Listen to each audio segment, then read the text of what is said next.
there is a downward swerve in missionaries, or a predicted downward trajectory. Prediction. Have you guys heard anything about this? That No. fewer and fewer missionaries? I think it was you, Bill, that covered some of the numbers before, that just sort of said it was kind of a post-COVID uptick anyway that led to these bigger numbers. We've talked about the numbers before, but this is interesting. It was in Mormon Land, and it was an article that said called to swerve downward. I thought that was kind of clever. The church's global missionary force soared to nearly 80,000 at the end of last year. And we've talked about how a lot of those are women, right? A lot of those are sister missionaries.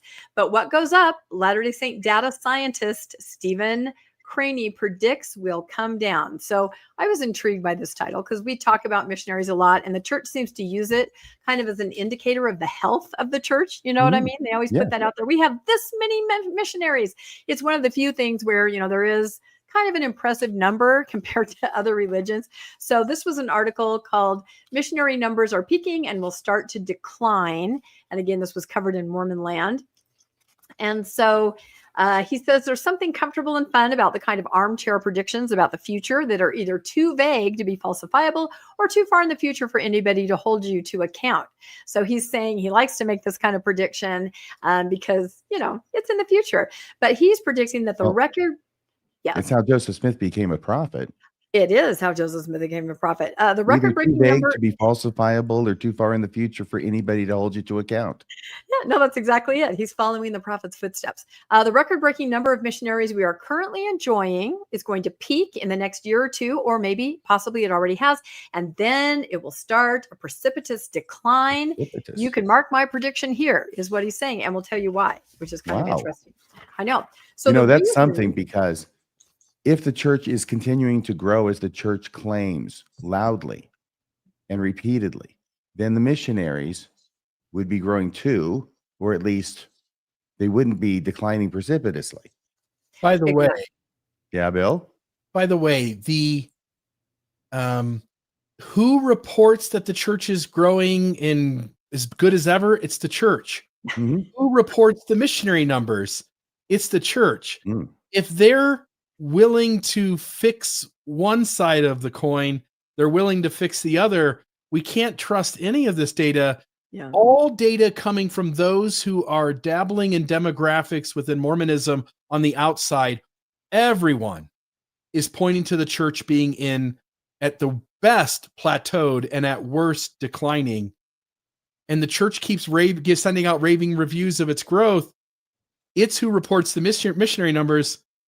I'm just telling you, maybe you don't trust what you hear. Yeah, and I think we'll have some of those reports at conference, right? The statistical report. I mean, I know they don't do it the way they used to, but they do mention things. I think they just tell you to go look, dig it up for yourself. We're not going to tell you anymore. Yeah, well, I think they mention in talks sometimes we have a growing missionary force. Right?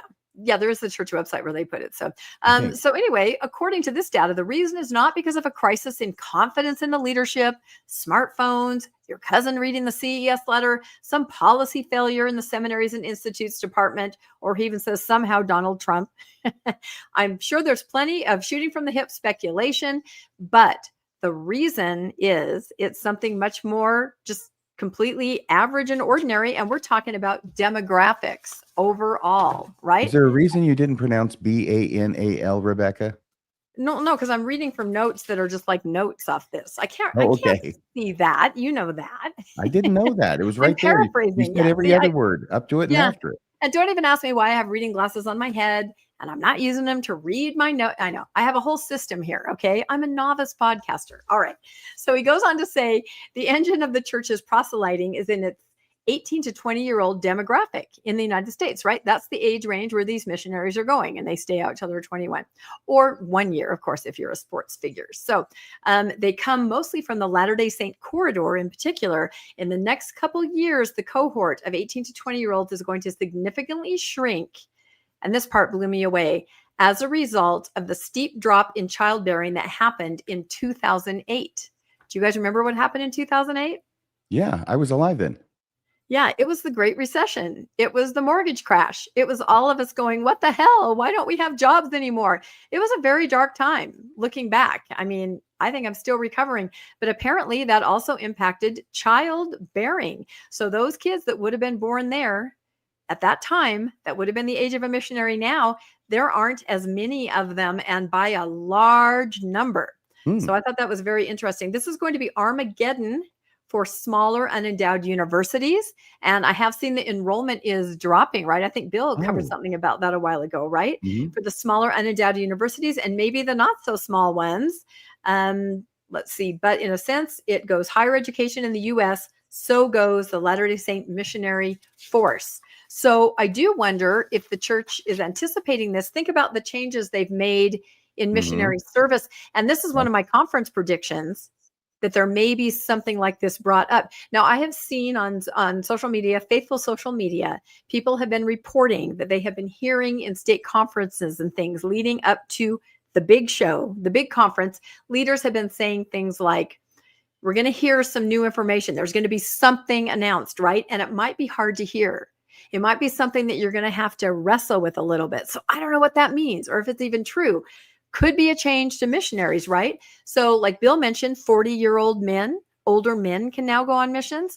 I have had faithful podcasters say on their podcasts, what about young couple missionaries, right? What about sending a young couple out? What about How letting are they somebody supposed to support themselves? Yeah, everyone would have to be affluent. They also talked about, are you affluent enough that you can semi-retire at 40? Why don't you go on a mission? So these are going to be affluent people who aren't working every day like me and everybody else. And they're making these suggestions that missionary work may change, like other churches, right? Who do send out couples. So I don't know. We may see some big changes there because of this anticipated downturn. So was this a prediction of yours for this conference as well? It was one of them, that they might make some changes to missionary work like that. The other thing is everybody taking note of sports figures that are only serving 1 year. And I also saw on faithful social media influencers saying, why can't missions be more tailored to the person? Exactly, almost word for word what we say here. Why can't a regular person, not an NIL athlete, say, you know what, 1 year works out for me, and then I'm going to go into my jazz cello program, right? I mean, so people are talking about this. So it's a possibility. I don't think here's why I don't think on that. So on that, okay. I understand getting the elite co-tour missions for the high and the mighty, right?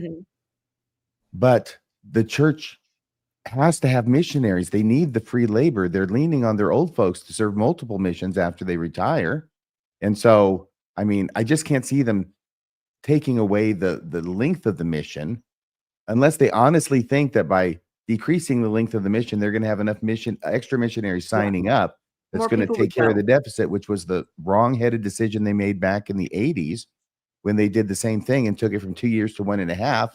Thinking more people, like they need 25% more people to sign up for missions to make up for the difference, whatever that percentage is, and they didn't show up. Yeah, I don't know. It's different. And then people who read this article commented and said, it's very skewed to the statistics in the United States because birth rates are not falling in other countries, right? So will missionaries come from other areas where this big, decline in birth rate is not going to happen? But it says in Utah, we're hovering around 2.6, 2.7. But after the 2008 decline, we are now slightly below replacement of 2.1. So it is absolutely declining. If I had to make a less confident but more numerically precise estimate, one projection has, for example, the Utah college population declining by 6% through 2023 to 2041. And I'd put my pin if I had to make a precise prediction, but the parameters could possibly change. Also, retention rates fall into all of this. We've talked about the Pew religious landscape many times, that just overall, attendance at church adherence is falling. So it is kind of interesting. He says, I could be wrong about our missionary force declining, but it's hard to fight against demographic waves.